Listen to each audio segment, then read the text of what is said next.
I could feel the excitement bubbling inside me as I picked out my dress for the evening. My birthday was just around the corner, my 32nd, to be exact, and it had always been a day I looked forward to. A time for my family to gather, to celebrate, and for me to feel loved. Kyle was late, as usual, but that was nothing new. He was always buried in work, always pushing back personal moments for the sake of his job. But I didn't mind much. He worked hard, and I respected that. Besides, we had plans tonight, a dinner at Merlot, our favorite restaurant, with my parents. And Jessica. I knew he'd show up eventually.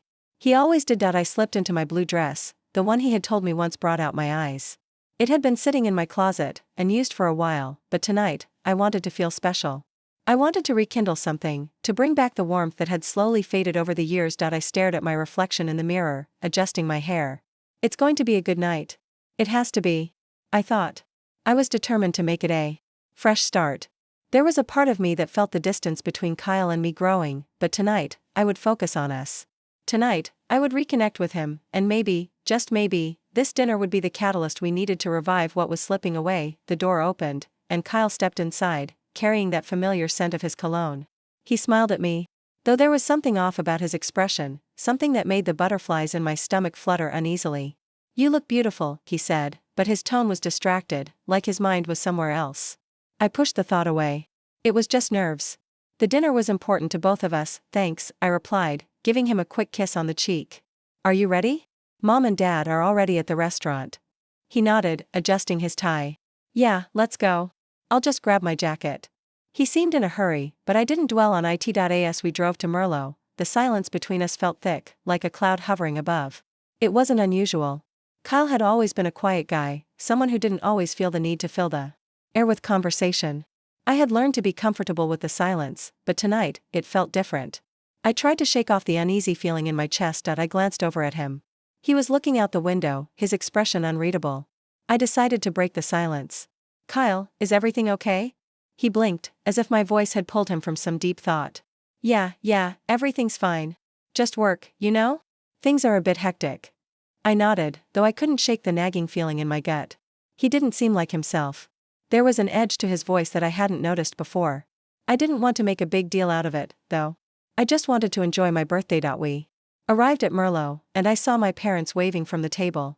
It felt familiar and comforting, the laughter, the clinking of glasses, the warmth of the restaurant. For a moment, I felt everything might be okay, but Kyle's stiff posture as he followed me to the table made my heart sink a little. My mother was the first to greet us. "Oh, sweetheart, you look lovely." She embraced me, holding me just a bit longer than usual, as if trying to convey something unsaid. My father gave me a quick hug, his gruff demeanor making it clear that he wasn't much for big emotional displays. I glanced around, searching for Jessica, but she hadn't arrived yet. I had always known she had a tendency to be late, a part of her charm, or so we always joked. But as I took my seat, I felt that gnawing discomfort in the back of my mind again. Kyle had hardly said anything since we'd walked in. He wasn't his usual self, and the more I thought about it, the more it worried me. "Everything okay with you too?" My dad asked casually, taking a sip of his wine. He had always been one for small talk, but there was something off about his tone tonight. "Yeah, just the usual," I said, trying to sound lighthearted, though my heart wasn't in it. "Kyle's been busy with work. But we're good." Kyle's hand rested on my knee under the table, but his fingers felt cold, stiff. "It's nothing," I told myself. "He's just stressed. We'll be fine." We ordered our food, the conversation flowing around me, but my mind was elsewhere. Kyle's distance had become more pronounced over the last few months, but I didn't know how to bring it up. Whenever I tried, he'd brush it off, telling me I was overthinking things. And maybe I was. Maybe I was just being paranoid, looking for problems where there weren't any, but the way he kept glancing at his phone, the way his hand never quite warmed against mine, told me something wasn't right. I could feel it deep in my bones, like a warning, but I couldn't quite place it. "Sorry I'm late." Jessica's voice broke through my thoughts, and I looked up to see her walking toward the table. As usual, she looked flawless, her blonde hair perfectly styled, her tight red dress hugging her figure. I forced a smile, but something about the way she held herself tonight felt different, too. She took her seat beside Kyle, her leg brushing his briefly. A small, almost imperceptible gesture, but it sent a chill down my spine. I didn't know why, but it felt off. We went through the motions of the evening, laughing, making small talk, enjoying the food, but I couldn't shake the sense that something was wrong. Kyle wasn't himself. Jessica wasn't herself. And I I felt like an outsider in my own celebration that I just wanted to get through the night. I wanted to pretend that everything was okay, that the cracks in my marriage weren't becoming more visible. But as I sat there, watching my sister and husband exchange too many private looks, I couldn't ignore the sinking feeling in my chest. This night was supposed to be about us, about me, Kyle, and our love, but instead, it was beginning to feel like the beginning of the end. Something's happening, I thought to myself, but I pushed the thought away. It was my birthday, after all. I should be happy. I just wished I could stop feeling so alone. I don't know exactly when the cracks began to show. Maybe it was when he started coming home later, or when he stopped looking at me the way he used to. But the night I found the text, I knew things were different. Something had changed. I was sitting on the couch, mindlessly scrolling through my phone when I heard Kyle's phone buzz from across the room. It wasn't unusual for it to ring, but this time, the name on the screen caught my eye. Unknown number. For a second, I told myself it was nothing, just some random text or a wrong number.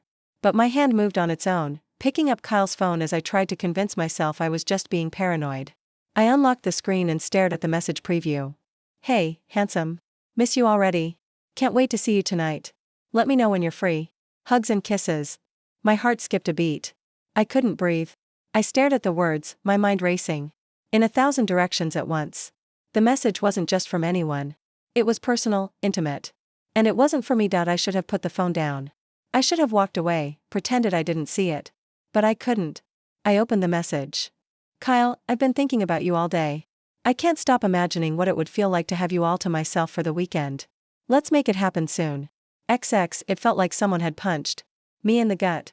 My fingers trembled as I read and reread the message, trying to make sense of it. I could hear Kyle moving around in the kitchen, his usual routine, but everything felt distant. I couldn't focus on anything else. My mind kept replaying those words, over and over. I wanted to scream. I wanted to cry. But I just sat there, numb, staring at the phone like it was a ticking time bomb. I heard Kyle's footsteps coming closer.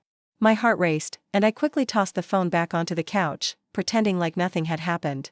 He walked in, a smile on his face as he met my eyes. Hey, babe, he said, his voice casual, too casual. What's up? I stared at him, trying to hide the storm swirling inside me. Nothing. Just, checking my messages. Kyle didn't seem to notice the tension in my voice. He went on about his day, the same way he always did. But I couldn't concentrate.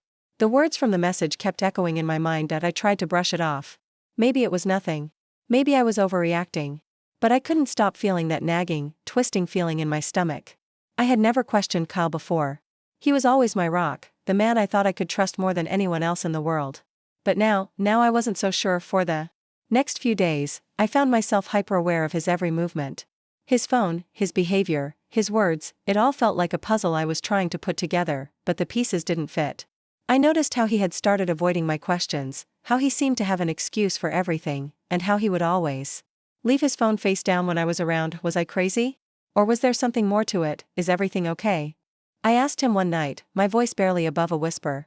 We were lying in bed, and I had been trying to ignore the discomfort in the air.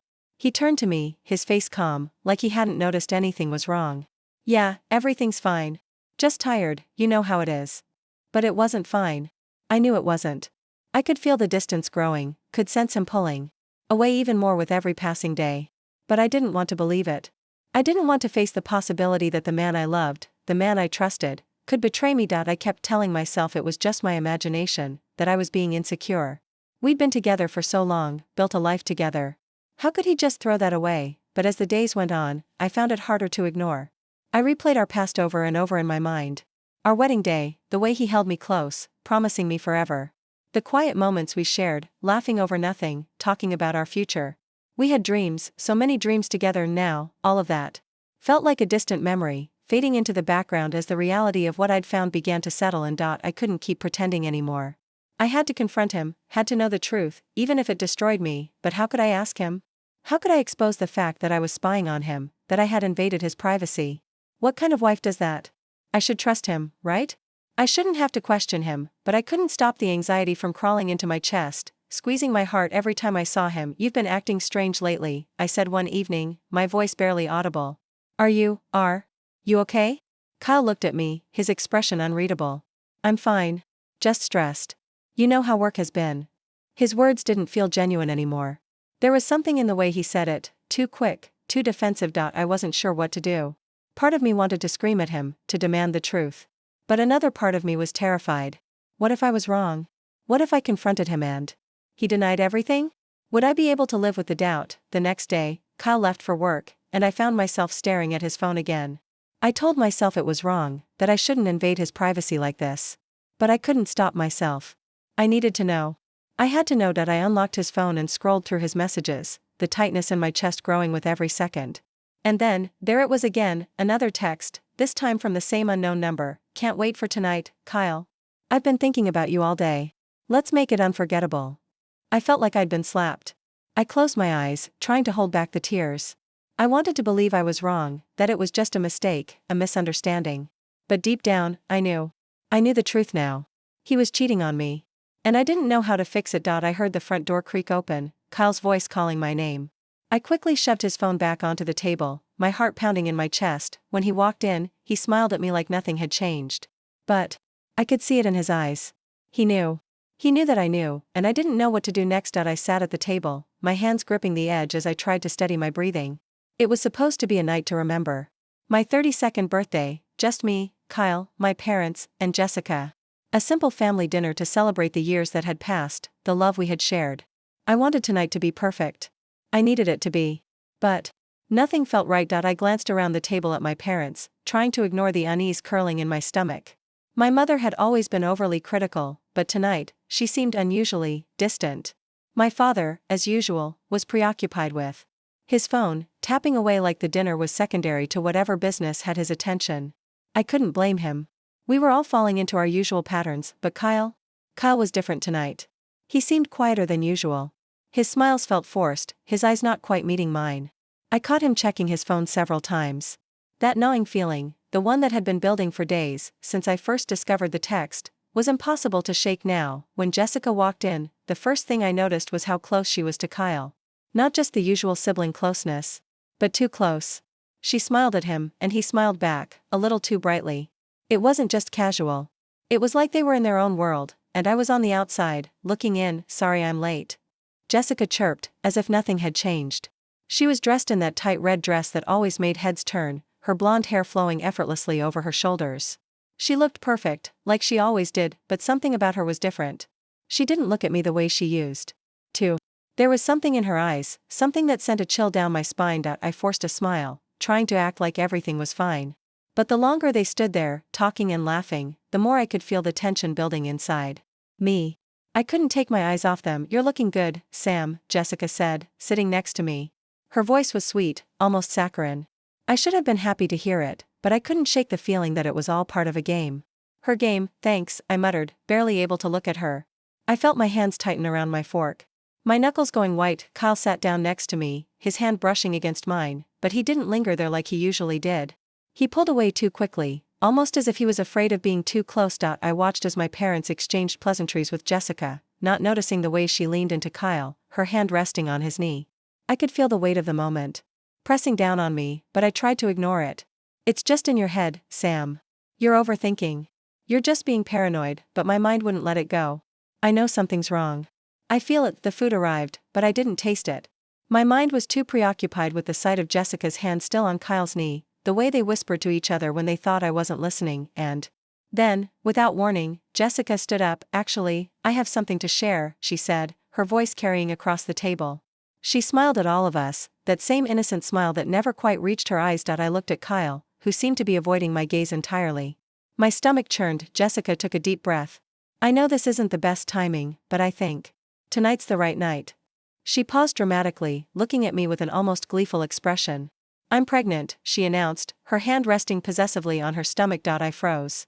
My heart stopped. The air felt thick, like I couldn't breathe. My mind raced, but no thoughts made sense. What? I blinked, trying to process her words. Pregnant? I managed, my voice barely audible. I felt dizzy, like I was slipping into some terrible nightmare I couldn't wake up from. Jessica's smile widened, but there was no warmth in it. Yes, she said, glancing at Kyle, who now refused to look at me. And Kyle's the father. I felt the ground shift beneath me. The words didn't make sense. They couldn't make sense. I turned to Kyle, my chest tightening. His face was pale, his eyes locked on the table. Kyle? I whispered, the hurt and confusion in my voice impossible to hide. What is this? He didn't answer at first. Instead, he cleared his throat, shifting uncomfortably in his seat. Sam, I didn't want you to find out like this. Find out? I repeated, my voice rising. How long, Kyle? How long has this been going on? My mind was spinning, my thoughts a chaotic blur. I wanted to scream. I wanted to throw something, anything, at him to make him feel the hurt I was drowning in. But I held it back. I wouldn't give him that satisfaction. I wouldn't let him see me break. Jessica's smug smile didn't waver. We didn't plan for it, Sam, she said, her voice dripping with mock sympathy. But sometimes, love just happens. Love? Love? The word hit me like a slap across the face. My heart felt like it was being ripped out of my chest, and I fought the tears that threatened to fall. No, Jessica, I said through clenched teeth, this isn't love. This is betrayal. I turned to Kyle again, my heart pounding. How could you? I asked, my voice shaky with disbelief. How could you do this to me? He looked up finally, his eyes filled with guilt, but there was no apology in them, just regret. I'm sorry, Sam. I never meant for it to happen this way. It just, stop. My voice was firm, cutting through the air. I didn't want to hear it anymore. Just stop. You don't get to explain this. You don't get to pretend like you're sorry. I looked around the table, at my parents who were now silent, staring in shock. My father's face was red with confusion, my mother's eyes wide with disbelief. But none of it mattered. I wasn't going to cry. Not in front of them. Not in front of Jessica. Why now? I demanded, my voice barely above a whisper. Why? Here, why tonight? Was this your big reveal, Jessica? Was this how you wanted to break me? She started, but I cut her off. Don't. I can't hear it anymore. The room was silent, save for the sound of my breath, heavy and shallow. My mind was in freefall, spinning wildly out of control. Kyle's betrayal was an earthquake, and I was standing in the rubble. I didn't know what to say. Didn't know what to do. My whole life had just shattered in front of me, and I didn't know how to pick up the pieces. I just stared at him, at both of them, unable to process the reality of what was happening. Kyle finally reached for my hand, but I yanked it away.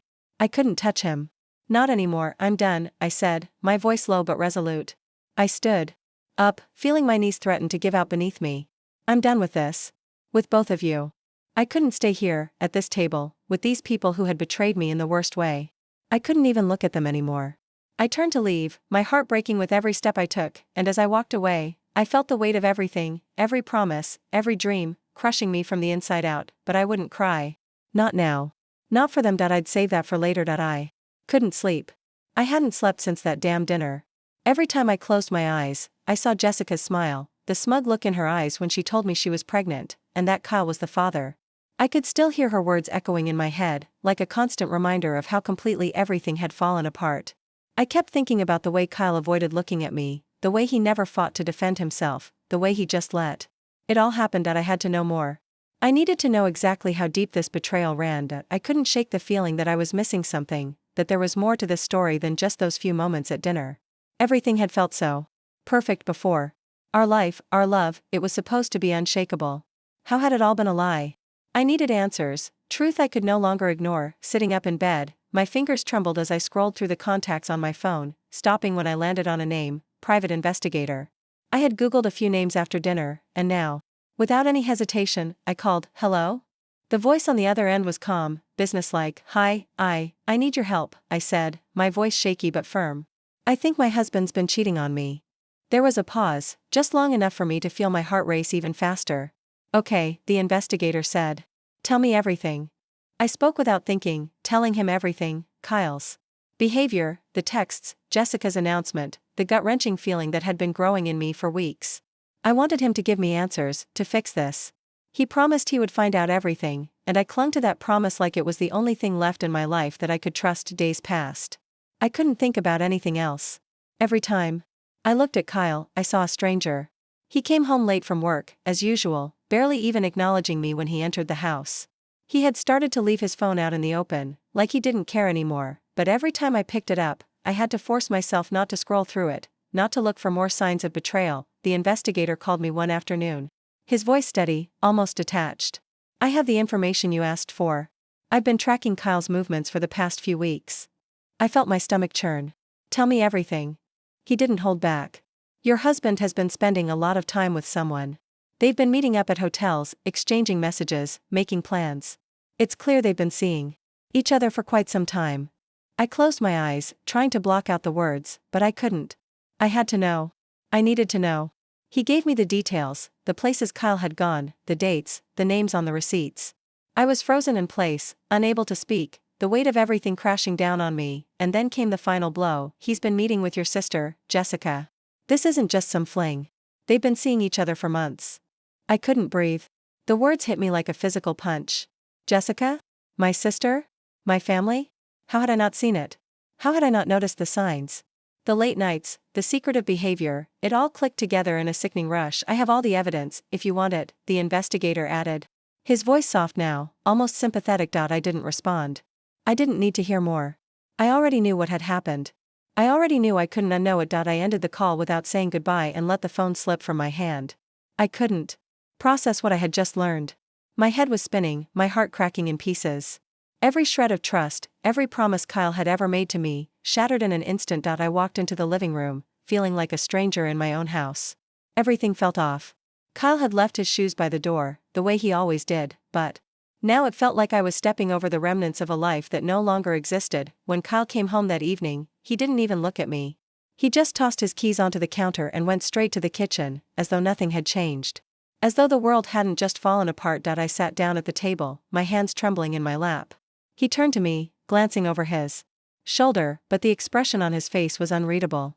You okay? He asked, like he hadn't been sleeping with my sister behind my back. Like everything was fine. Don't, I said, my voice hoarse. Don't act like nothing's wrong. Kyle paused, then slowly walked over to the table, sitting down across from me. What's going on, Sam? You're freaking me out. Am I? I asked, keeping my voice calm, despite the rage bubbling up inside me. Do you really not know? Kyle frowned. What are you talking about? I stood up, walking toward him. I couldn't sit anymore, couldn't pretend like I didn't know what had been happening. Don't play dumb. I know everything, Kyle. I know about you and Jessica. His face went pale, the color draining from his features.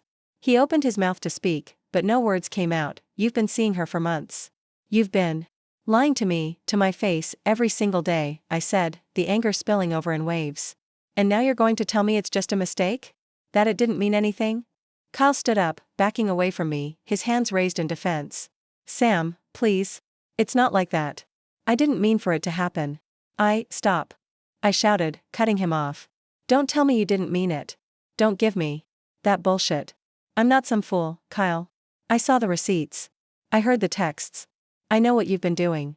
He took a step back, his shoulders slumping as if the weight of his guilt finally hit him. I'm sorry, Sam. I never wanted to hurt you. I didn't know how to tell you. It just happened. No, it didn't just happen, Kyle, I snapped, my voice trembling with fury. You made a choice. You made a choice every single time you lied to me, every single time you chose her over me. And now you expect me to feel sorry for you. I never wanted this, he said, his voice soft, regret filling his eyes. I'm so sorry. I was stupid. I don't even know how it got this far. You don't know? I echoed, laughing bitterly. You don't know how it got this far? It got this far because you stopped loving me, Kyle. And you started loving her. That's how it got this far. Kyle's eyes dropped to the floor, and for a moment, I thought he might cry. But I couldn't feel sorry for him. Not anymore. I think you need to leave, I said, my voice cold now, cutting through the tension. I think it's time for both of you to leave. Kyle opened his mouth, like he was going to argue, but I couldn't hear it. I couldn't listen to his excuses anymore. I had my answer. He wasn't the man I thought he was. And Jessica? She wasn't the sister I thought she was either. I walked past him, my chest tight with grief. But it wasn't just grief anymore.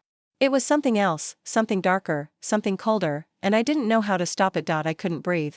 Every time I looked at him, I felt like the air was being sucked out of the room. Kyle's face, his eyes, how could I have ever trusted him?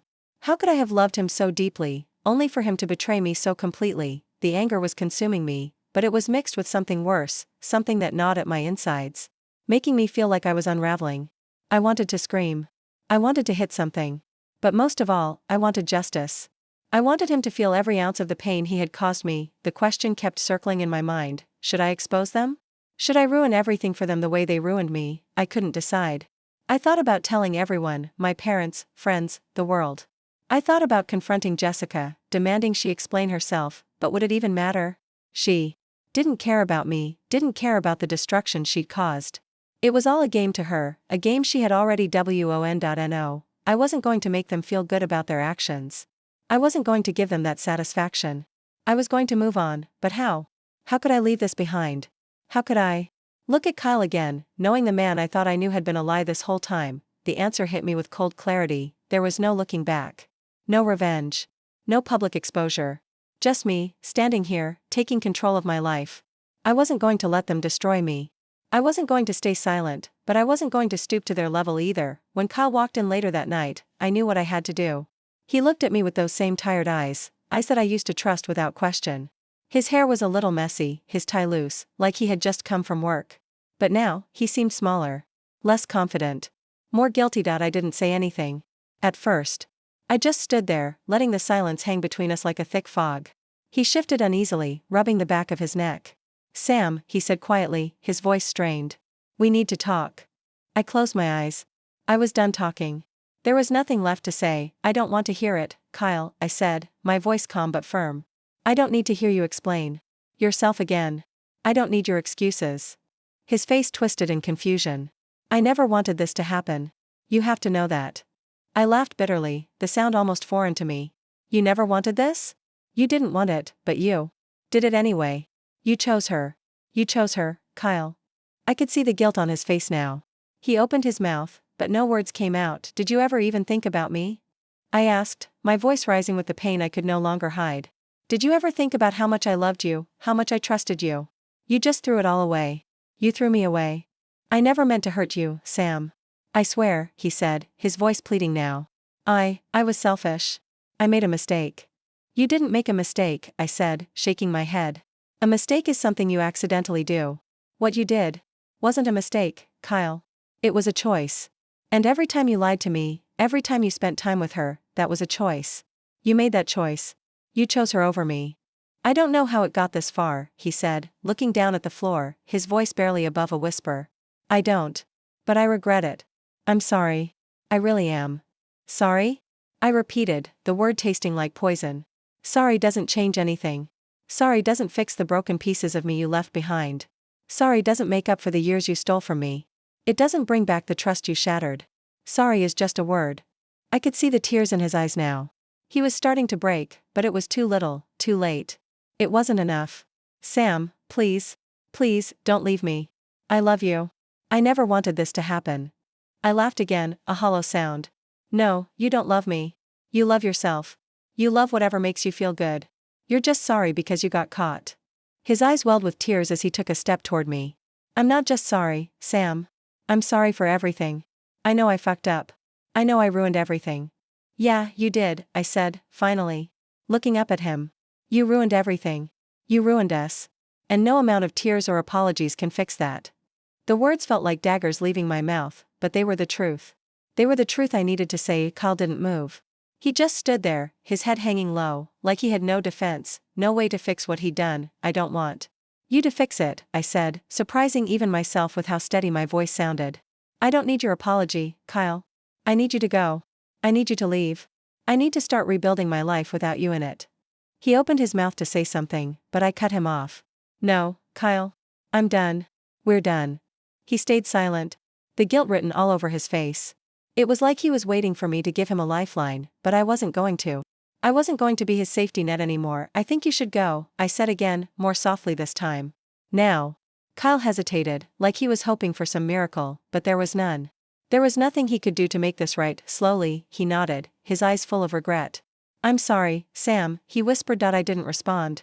I couldn't. I just watched him leave. Each step he took away from me felt like the weight of 1,000 years lifting off my shoulders. He walked out of the door without another word, leaving me standing there, finally free, but I didn't feel the relief I thought I would. Instead, I felt something else, a deep ache that had been growing inside me for days.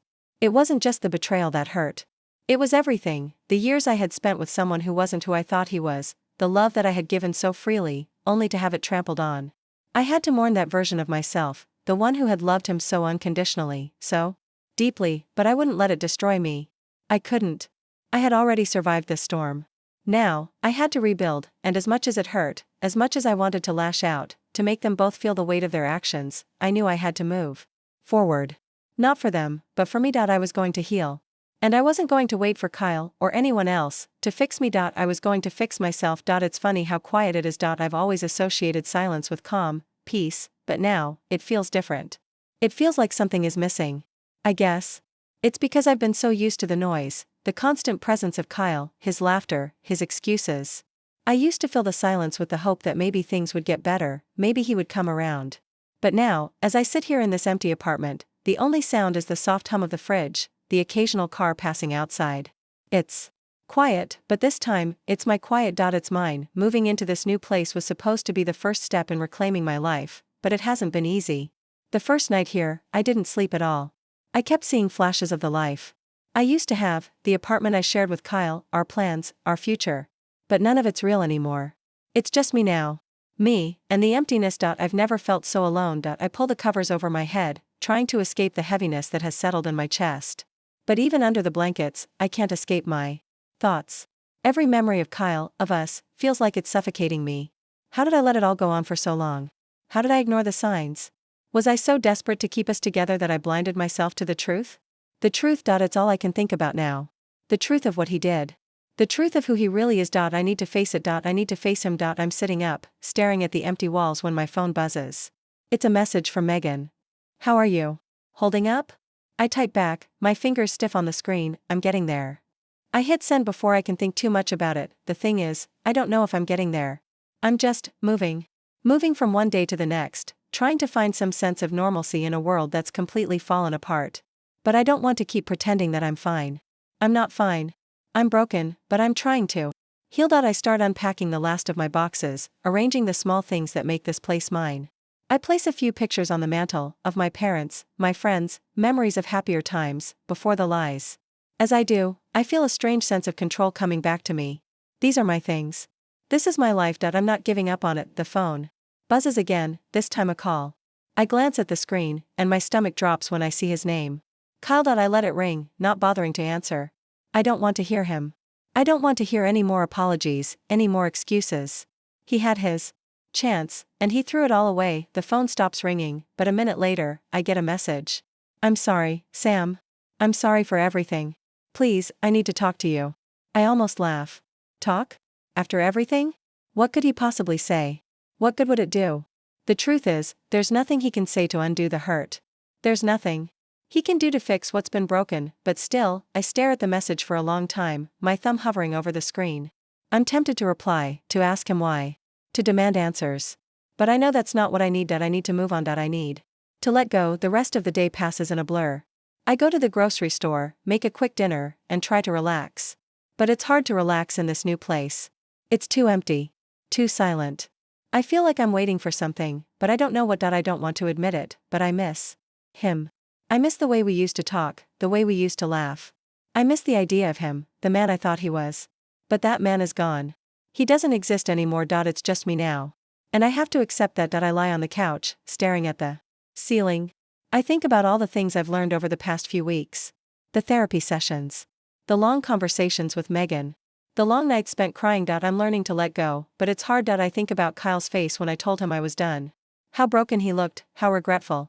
I wonder if he's really sorry. If he really understands the damage he's done, but then I stop myself. Why do I care? Why do I care whether or not he's sorry? I need to stop giving him that power. The next morning, I wake up and look around my apartment. It's still strange to see everything in its place, my things, my space, a reflection of who I am now, not who I was. I get dressed, grab my bag, and head out the door.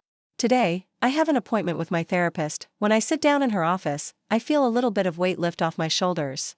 It's not much, but it's something. How are you feeling today, Sam? She asks, her voice calm, steady. She's always calm. I don't know, I say, my voice quiet. I'm trying to get used to it. To everything. She nods, her eyes warm. It's a process. Healing isn't linear. There's no timeline. But you're doing the work. You're here. You're moving forward. I nod, but I don't feel like I'm moving forward. Not really. But maybe I am. Maybe this is what moving forward looks like, accepting the pain, feeling it, and then slowly letting it go. I'm just so angry, I say. I feel like I gave him everything, and he threw it all away. He didn't even fight for me. He didn't even fight for us. That's the betrayal, Sam, she says softly. It's not just the cheating. It's the way he didn't value you. The way he didn't protect you. You've been carrying that hurt, that anger. But it's not yours to carry anymore. I swallow hard, trying to keep the tears back. I don't know how to let it go. I don't know how to stop caring. You don't have to stop caring. But you have to care for yourself now, not for him. Letting go doesn't mean forgetting. It means choosing to move forward with your life. I think about her words as I leave the office. I think about them when I get home, when I sit in front of my empty walls. I don't need him. I don't need anyone else to validate me. I'm enough, and slowly, piece by piece, I start to rebuild. The grief doesn't go away overnight. The anger doesn't disappear. But I'm learning to live with it.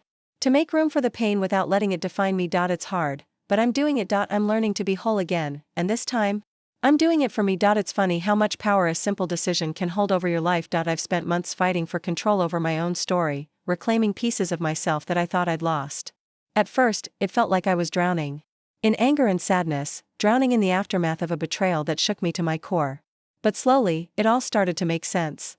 I started making choices that were for me. I don't think I realized how far I'd come until I ran into him. I was walking out of my favorite coffee shop, my arms full of paperwork from the meeting I'd just wrapped up, when I spotted Kyle standing across the street. He didn't see me at first, but when he finally turned, his eyes locked with mine. That moment, frozen between the two of us, felt like time had stopped. For a second, my heart stopped too. I didn't expect to see him, didn't expect him to come near me again. I thought I'd left that part of my life behind, but here he was. He looked different. Slower, somehow. Like the man I had known had faded, leaving someone else in his place. His hair was messier than I remembered, his eyes hollow in a way they hadn't been before. He looked like someone who had been carrying a weight for a long time, someone who was about to crumble under it. Sam, he called softly, taking a few steps toward me. I wanted to walk away. I wanted to turn on my heel and keep moving, keep pretending he didn't exist, like I had for the last few months. But my feet stayed glued to the pavement, and I felt the weight of his gaze press against me. "Hi," I said, my voice sounding steadier than I felt. Kyle looked like he was unsure whether to take another step or run the other way. He opened his mouth like he wanted to say something, but then he just sighed. "I wasn't expecting to see you here." He paused. "I've been meaning to reach out." I let out a breath, steadying myself. "This is it. This is the moment." "What do you want, Kyle?" I said, keeping my voice calm. "Why are you here?" He winced at the harshness in my tone, but I couldn't help it. I was so tired of hearing his excuses, of listening to his hollow apologies. I'd given him so many chances to fix things, but now? Now, I was done. I just wanted to see you," he said, taking a tentative step forward. "I've been doing a lot of thinking, about everything that happened." I felt my pulse quicken, but I didn't look away from him. "I'm sure you have," I said, crossing my arms over my chest. "But it's a little late for that, don't you think?" Kyle's eyes softened, and for a moment, I saw the man I once loved. But it was fleeting. It was all just a ghost now. "Sam, I've been so sorry. For everything. I didn't know what I was doing. I was confused, and I've regretted it every single day. Please, let me make it up to you." I closed my eyes for a brief second, letting the words wash over me. I should have been angry. I should have wanted to scream, to throw every ounce of betrayal back in his face. But what I felt instead was nothing. Just a kind of coldness. A kind of peace. "No, Kyle," I said, the words coming out softer than I intended. "I'm not doing this. Not anymore." His face twisted in confusion, like he didn't understand what I meant. "What do you mean?" "We could fix this. We could try again. I know I've hurt you, but I can't live with myself knowing I threw everything away." "You threw everything away, Kyle," I said firmly. "Not me. You made that choice. And now you're asking for another chance, but I'm not interested. Not in you. Not in us." There was a moment of silence, and then he sighed, the sound heavy with regret. "I understand if you can't forgive me," he said, his voice low. "But can we at least talk about it? I don't want to lose you. I've lost so much already." I shook my head, feeling something deep inside me shift. The weight of the past, of everything I had been carrying for months, finally lifted. "You've already lost me," I said, my voice steady, no hesitation. "You lost me when you chose her over me. You lost me when you lied, when you manipulated me. And now, you don't get to ask for me back. I'm not that woman anymore. The one who would have forgiven you, the one who would have waited for you to change." His face went pale as if he was finally realizing the depth of his mistake. I didn't know it would end like this, Sam. I didn't know I was losing you. I thought we could figure it out." "You thought wrong," I said, my heart no longer racing. It felt strangely calm. "This is it. This is where you move on. I've spent months figuring it out. And I realize that I don't need you anymore, Kyle. I'm done waiting for you to get it. I'm done being the one who has to fix everything. I'm fixing myself now. Kyle's shoulders slumped. So that's it, huh? You're just letting me go? I nodded. I am. Because I'm finally letting go of everything. For a moment, there was nothing but the sound of our breaths. The air between us was heavy, but I didn't feel burdened by it anymore. I felt light. Free. He stepped back, looking at me one last time with those regretful eyes, and I could see it then. He wasn't angry. He wasn't begging for forgiveness anymore. He was just lost. A man who had realized, too late, that he had burned everything to the ground. And he was standing in the ashes, wondering if there was anything left to save, but there was nothing left for him. There was nothing left for me to give. Goodbye, Kyle, I said softly, turning away from him. I hope you find what you're looking for. But it's not here. I didn't look back. Not once. As I walked away, I felt something I hadn't felt in a long time, peace. The kind of peace that only comes from truly letting go, and for the first time in months, I knew that I was going to be okay. I wake up with the kind of peace I haven't known in a long time. The sun is streaming through the curtains, the light warm and soft, and for the first time in what feels like forever, I don't feel weighed down. There's no pain in my chest, no knot of anger twisting in my stomach. I'm not running from anything. I'm not haunted by the past anymore. It's just me, here in this moment, and it's enough. It's more than enough. I take a deep breath, letting it fill my lungs, feeling the weight of all that I've been through slowly fall away. I get out of bed, stretch, and walk over to the window. The world is out there, full of possibilities, and I'm ready for whatever comes next. Today's the day I'm going to celebrate me. I meet Megan at the cafe we've been to 1,000 times before, a spot where we used to sit and talk about our lives, about the future, about everything that felt uncertain back then. Now, it feels different. It feels like I'm stepping into a new life, one that I've built for myself, without anyone else's expectations, without anyone else's mistakes dragging me down. You look amazing, Megan says as soon as she sees me, a bright smile on her face. It's genuine, it's real, and it makes me feel like I'm standing taller than I ever have before. Thanks, I say, smiling back. I feel amazing. She gives me a knowing look. You've come so far, Sam. I'm so proud of you. I feel my chest tighten, but it's not sadness. It's something else, something warm, something that feels like love, but this time, it's all for me. I'm proud of me too, I say, my voice steady and sure. I don't think I realized how much strength I had until I started walking this road. But now, I don't even recognize the woman I was before. And I'm glad. We sit down, the waitress coming by to take our order. I've always loved this place, the smell of fresh coffee and pastries, the hum of quiet conversation in the background. It feels like a new chapter, a fresh start. I'm so happy you're doing this, Megan says, stirring her coffee. You deserve this peace, this freedom. I nod, taking a sip of my own coffee. I've had to let go of a lot. The betrayal. The hurt. But it's not just about leaving Kyle behind. It's about learning to love myself again, without any of the guilt or self-doubt I carried for so long. Exactly, Megan says, her eyes shining with pride. You've done the hard work, Sam. You've fought for yourself, and it shows. I smile softly, letting her words sink in. There's no going back to the woman I was. I've changed, and in the best way possible. Later that evening, I'm at my new apartment, getting ready for the little gathering I've planned with my closest friends. It's not about celebrating anything in particular, it's about celebrating the strength I've found, the person I've become. The person I've always been, just buried under layers of hurt and confusion. I hear a knock at the door. I open it, and there they are, Megan, and the others who've been by my side through all of this, the people who never gave up on me, even when I wasn't sure I could keep going. Sam. Megan says, her arms open wide, and I step into her hug, feeling a rush of gratitude. She's been my rock. My family. The evening flows easily from there, laughter echoing through the apartment, the music playing softly in the background. We talk about everything, about the past, yes, but more about what's ahead. About careers, relationships, dreams, and adventures. There's no mention of Kyle. No mention of betrayal, because tonight isn't about him.